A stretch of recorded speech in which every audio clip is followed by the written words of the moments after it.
Hello, I'm Mayor Rick Goldring, and welcome to Burlington Matters. Burlington Matters is a program I host here on your TV, featuring topical discussion about issues and events that are happening within the city of Burlington.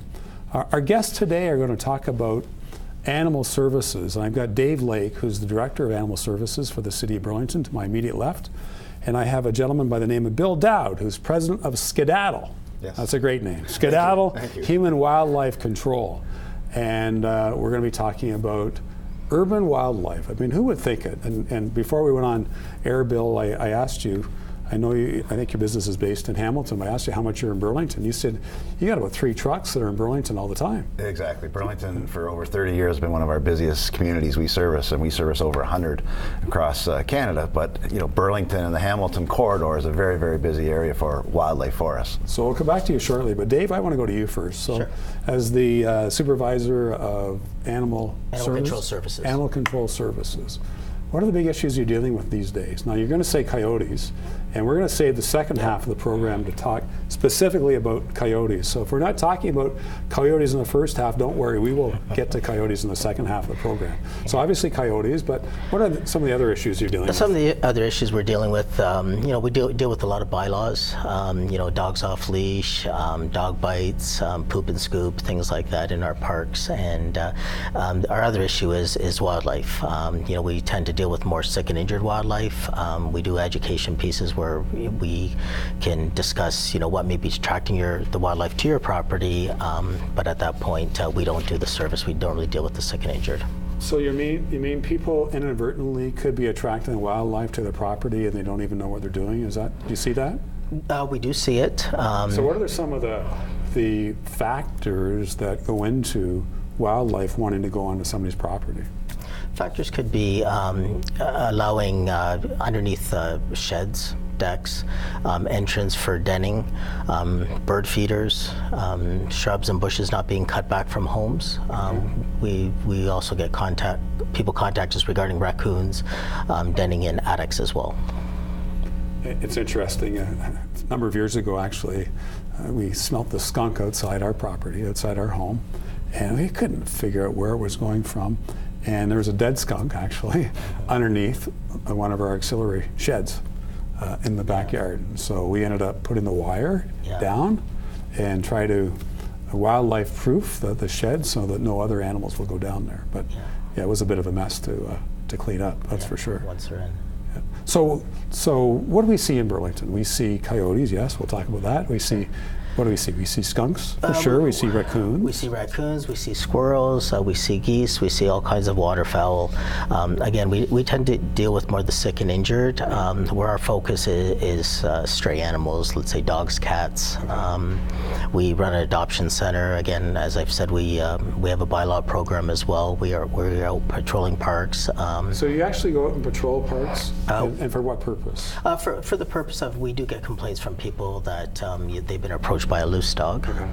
We've, as well as, at one point I should say, it's not only about having your dog off leash, it's about, even if you had your dog on a flexi lead, they call them, they can stretch out to about 20 feet. And people say, oh, my dog's fine, my dog's fine. Well, some other people, yes, and some people just don't appreciate it. And we receive in Halton, I believe there's about 700 dog bites a year that are reported. 700 dog bites. And it's interesting how much we focus on coyotes. That's right. But there's been 700 dog bites in Halton Region? In Halton Region, you're saying? That's right. My goodness. Yeah. My goodness. Bill, you've been at this game a long time and dealing with wildlife. What are the issues that you help people address in their homes?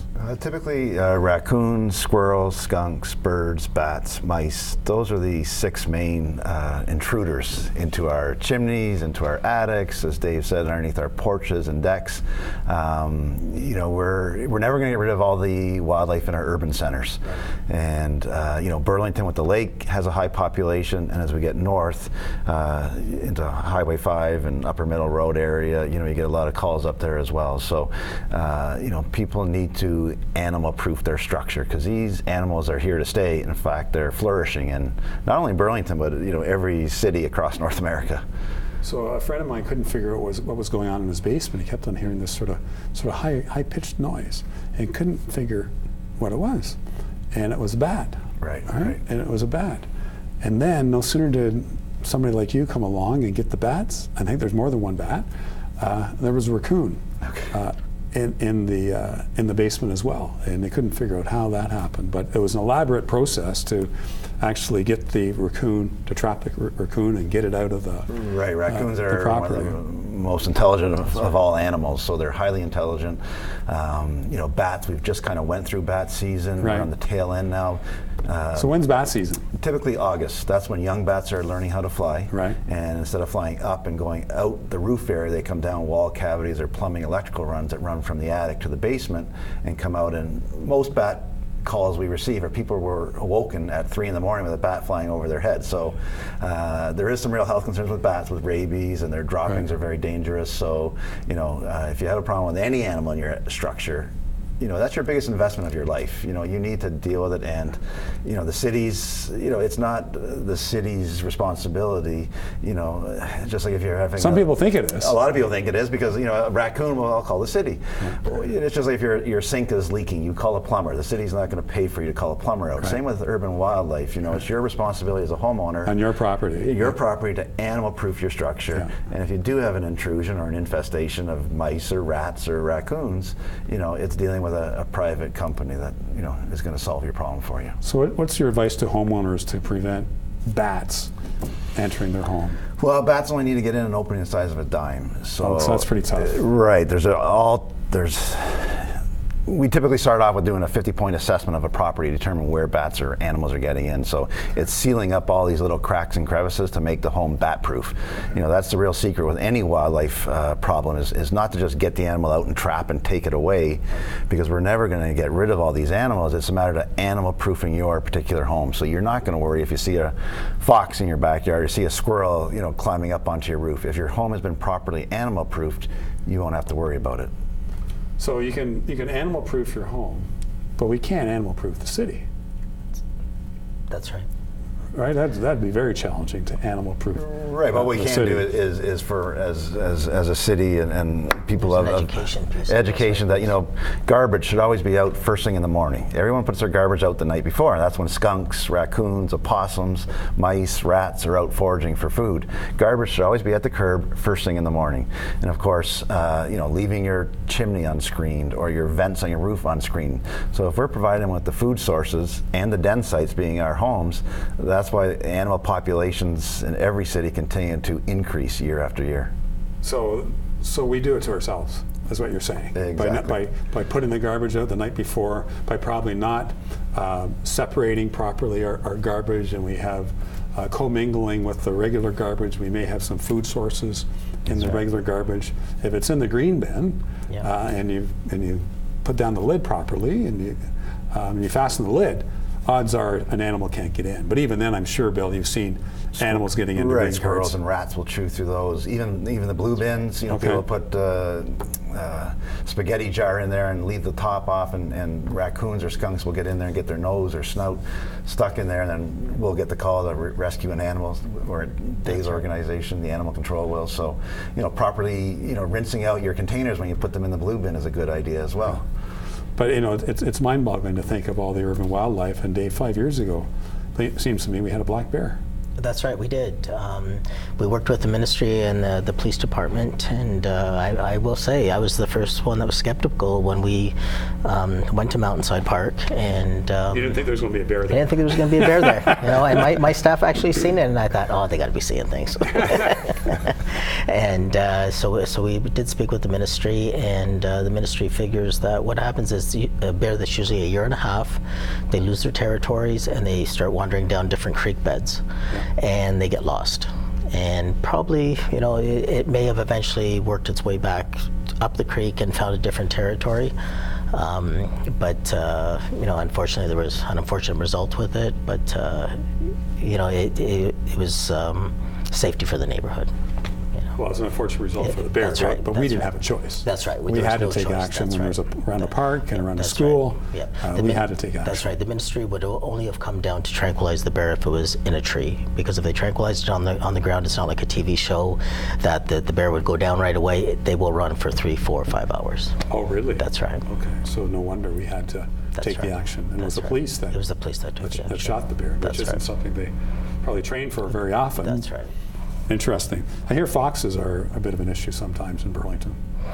Foxes, it's nice we're seeing them again. You'll probably see them more as the snow comes down. A few years back now, and Bill may know better on this, but I know we didn't see them as much because the mange almost took over. They were losing their fur, and it's just nice to see them coming back again. And they're very good for rodent control, and they tend to stay away from people. So I know I've talked to people, certainly when I go door to door during election time, and people are concerned about rabbits. But talking about rodent control, foxes help with that. That's right. And coyotes help with that. Coyotes, I think it's 70% of their diet, both their diets are rodents. Which is very beneficial because we see approximately rodents, mice and rats in about 70% of every home we go into. They might have a squirrel problem and a mouse problem, or a raccoon problem and a mouse problem. So mice being the bottom of the food chain, they reproduce every 21 days, so an infestation gets large very quickly. Having larger predators such as foxes and coyotes in neighborhoods can actually be very beneficial. Minimize the number of mice and bunny rabbits or rabbits and so on and so forth. Interesting. If people come in contact with a fox, they should treat that with great care and attention and be very careful? With any type of wildlife. Coyotes, foxes, they tend to stay away from people. They're curious animals, they'll stay away. Same with raccoons. Again, never approach a wild animal. If it looks sick or injured, contact our office. But at that, as long as you just give them their space, they tend to. And understand that you've found baby Castro hawks. Yep, there were some baby hawks. Funny thing about that, in the springtime, we're inundated with calls regarding with fledgling birds. People are upset that they found a baby bird on the ground, but people don't realize the bird stays on the ground for 2 or 3 days before they move on. Hawks, on the other hand, a resident contacted our office and said they believe there were hawks on the ground, and hawks tend to, when they leave the nest, the mother kicks them out and they stay in the air. It was very unusual to see them on the ground, so we dispatched staff out and they were able to collect them. And the good ending is that they went to a wildlife rehabilitation center and they were able to re-release them. Excellent. Yeah. That's a great news story. Yeah. That's a great news story. We're going to talk about coyotes in the second half, but Bill, are you dealing with coyotes much? We've had a few calls here in Burlington. And so what do you do when you get a call from a resident in Burlington or anywhere who are concerned about coyotes on their property? How do you approach that? Well, in this particular case, they're underneath a work shed. So just like if it's a raccoon or a skunk, we went in, got the pups out, reunited them back with the mother, and then we animal-proofed or coyote-proofed the shed so the animals can no longer live in there. All urban wildlife, whether it's raccoons, squirrels, skunks, coyotes, foxes, all have a multitude of den sites in an urban center. So they'll have another den site where they know where to go to. And when you figure a population such as raccoons, where there's 50 or 60 in a square kilometer, they need a multitude of den sites. So it's a matter of, once again, as a homeowner, to animal-proof your own property so you can't live in it. Well, we're going to take a quick break, and we'll be right back on Burlington Matters to continue our discussion with Dave Lake, the Supervisor of Animal Control Services for the City of Burlington. We want to thank Bill Dowd of Skedaddles for joining us because he's going to be going off. But coming back on after the break is Leslie Sampson of Coyote Watch. So the whole second half of the program is about coyotes. Stay tuned. We'll be right back.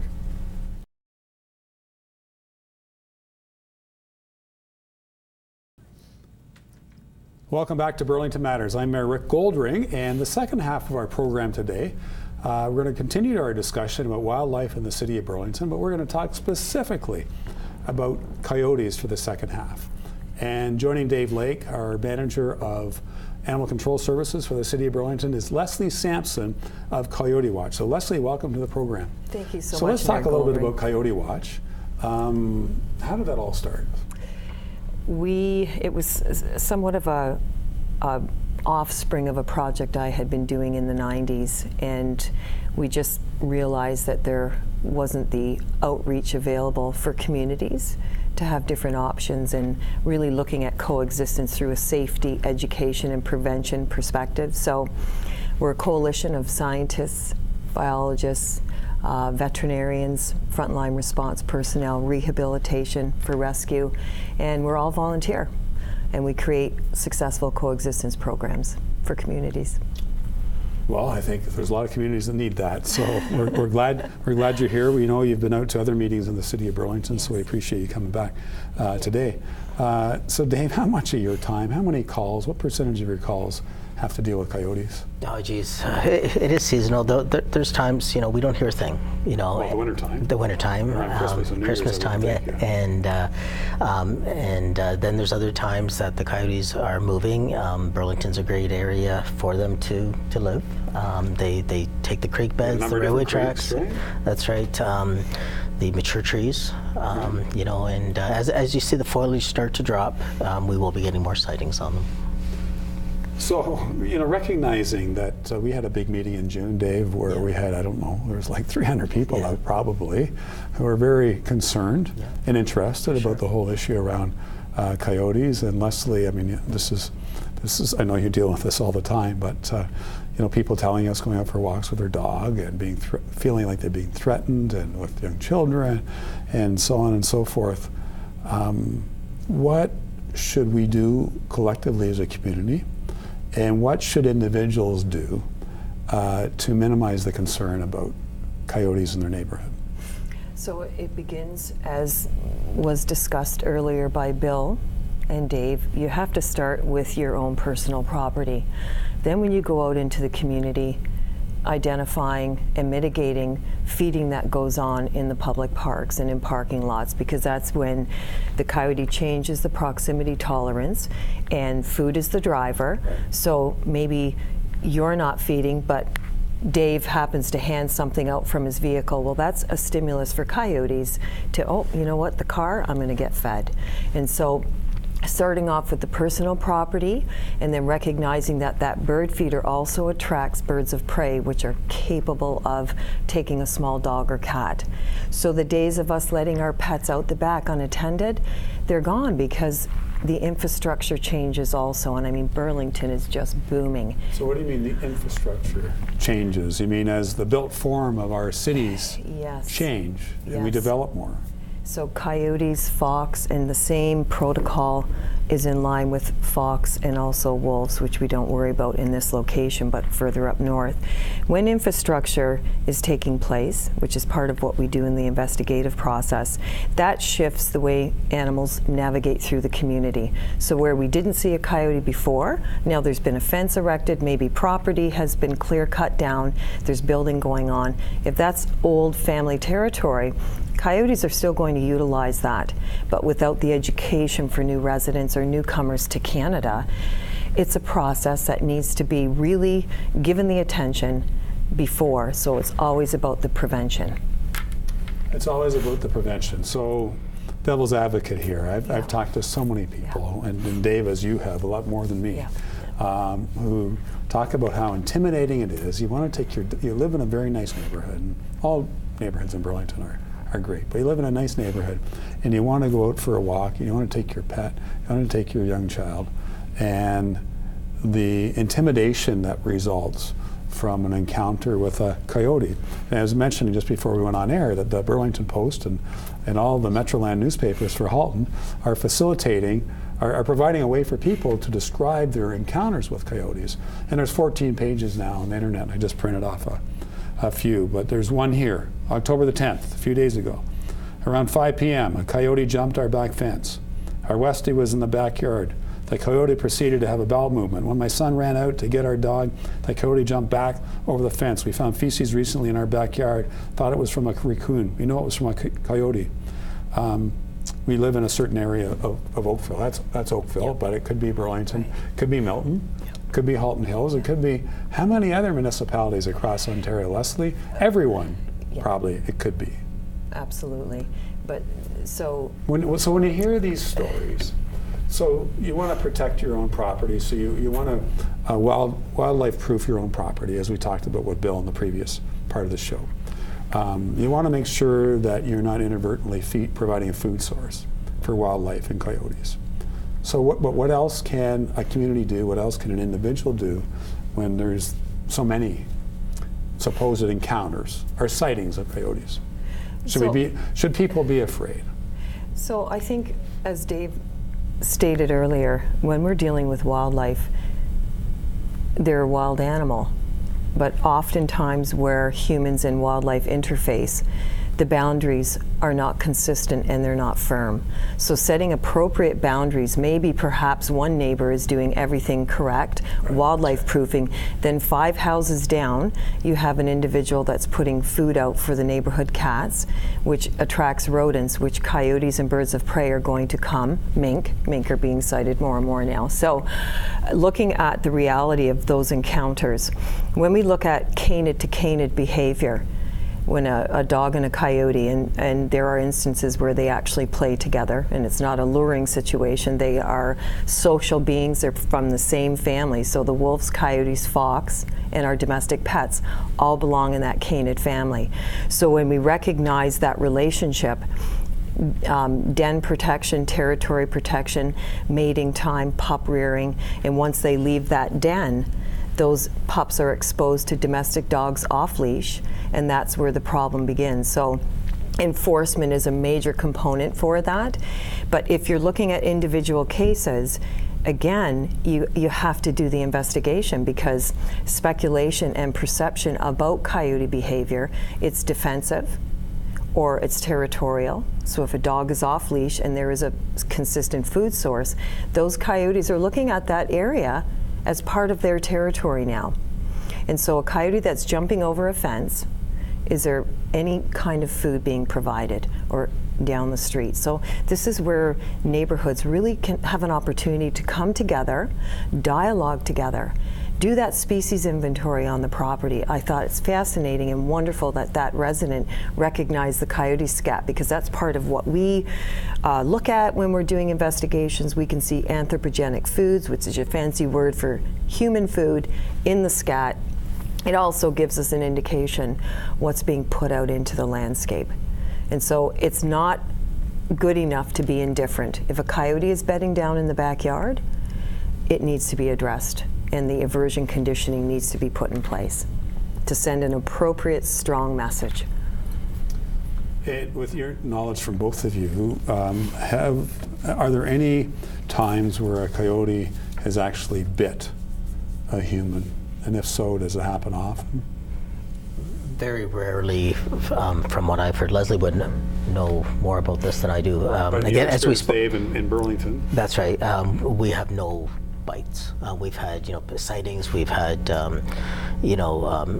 coyotes, stalking a dog. Let's say that's some of the reports are coming back as things like that. But not in the Burlington area that I'm aware of, Leslie.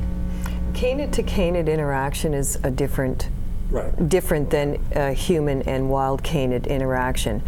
Our reps handle coyotes under a variety of situations. I have over. So what do you mean your reps? So our field representatives, they're volunteers. They do investigative work. They'll do calls in communities, and they also do rescue and deliver coyotes or fox that are in need of triage to a accredited rehabilitation facility. So we have a very large network of vets, and our reps will go to properties and do that investigation, the same kind of protocol that I worked on with Dave several years ago. So in terms of handling coyotes, I've never been in a situation where I was ever threatened or any kind of assertive behavior on the part of coyotes, and we've had to capture because of injury. And once they're in a cage, they resign themselves and they cower in the corner, or they become catatonic on a porch and don't move because they're just so terrified of us. Interesting. Mm-hmm. So, there is, I'll try to soften it, but there has been some discomfort, maybe in some cases hysteria, with regard to coyotes, but you would say, Leslie, it's a lack of understanding that contributes to that? Because I came in contact with a coyote about 3 weeks ago. I was out for a walk and had my whistle with me, and I blew my whistle and didn't seem to be too worried about my whistle. And I must say, I've heard about it so many times, it's the first time I came in contact with a coyote. I mean, eventually it just moved on. But it's just intimidating because you don't expect to see that in a suburban or urban neighborhood. So, using a whistle can be effective in certain situations, and that's where, again, the investigation and the analysis of the location. Because if you're near a playground or a soccer field where whistles are being blown all the time, using a whistle to deter a coyote to move on, it's not going to be effective. But snapping a plastic bag, an umbrella, being assertive, and most definitely not walking a dog on a long leash. It gives you more control. But those are the kinds of details that we can only gather through an investigation. And so we look at what's happening in the landscape. How do we best address this? And how do we teach residents to be assertive when it comes to coyotes? And so when it's a canid to canid interaction, that's natural behavior, that's instinct. Coyotes are defending their territory. It hurts when we lose a family pet. But once that animal is in the landscape, if you don't actually see that altercation between a coyote or a fox and a family pet, that animal could have perished under a variety of reasons. And unfortunately, sites like the Halton Lookout, they're not looking at all of the circumstances. They're not providing site-on-site investigation to support that individual family. Excellent. We're running out of time. I do want to thank Dave Lake, who is the Supervisor of Animal Control Services for the City of Burlington. And by all means, if you have a concern about coyote or other urban wildlife or issues with dogs off leash, Dave Lake is your guy to contact through the Animal Control Services at the City of Burlington. Leslie, how do people get in touch with you? Your website is? CoyoteWatchCanada.com, and we're on Facebook, Twitter. We also have our hotline number, 905-931-2610, and we also take in data and sighting reports through the Niagara Falls City website, and that's for across North America. Well, thank you both for joining us today. It's a great discussion about urban wildlife and coyotes, and particularly the second half. Thank you very much for tuning in to Your TV in this edition of Burlington Matters. I'm Mayor Rick Goldring. We will see you next time on Your TV, Burlington Matters.